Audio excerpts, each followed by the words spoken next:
O Alan, handa ka na ba? Handa na po, Mayor. Halika na, baguhin natin ang bayan. Kaya ayaw ko yung opresyon ng tao. Ako sabi ko sa inyo, corruption must stop. Automatic yan.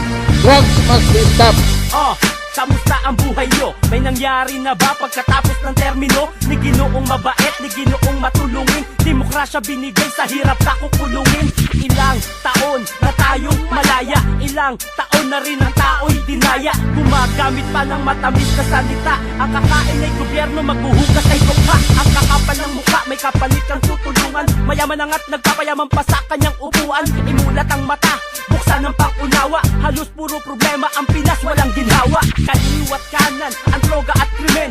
Paano mawawala kung tagahuli sa laren? Tama na, ayoko na, wag tayong umasa sa swerte. Ubus lahat yung pagpresidente na si Duterte. Heto na ang kasagutan, heto na ang solusyon. Lubog na ang Pilipinas, wag na natin ibaon. Pagbabago ay nalalapit nang mangyari sa tulong ng nag-iisang Rodrigo Duterte.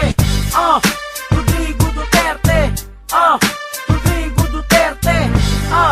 Rodrigo Duterte. Sama-sama tayo kay Rodrigo Duterte. Kamusta Pinoy? Ano na ang balita? Ang tuwid na daan, iyo na bang nakita? Mga pangakong matamis, tila ba ay pumait? Papayag ba kayo na ganun pa din ang papalit? Benepisyo para sa lahat, bakit pinagdamot? Tuwid na daan, ba tila bumaluktot? Magpapagapos na lang ba tayo sa kahirapan? Habang buhay na lang ba magbubulag-bulagan? Sino ba ang kasagutan? Sino ba ang solusyon? Sino ba ang tutuldok sa malawakang korupsyon? Ito na ang kasagutan sa ating mga dasal. Dumating na ang taong dapat ihalal. Kailangang pipigilan ang laganap na krimen. Lahat ng masasama ay sasamain. Pagbabago na inaasa, malapit ang mangyari kapag nakaupo na si Rodrigo Duterte. Heto na ang kasagutan, heto na ang solusyon. Lubog na ang Pilipinas, wag na natin ibaon. Pagbabago ay nalalapit nang mangyari sa tulong ng nag-iisang Rodrigo Duterte. Rodrigo Duterte.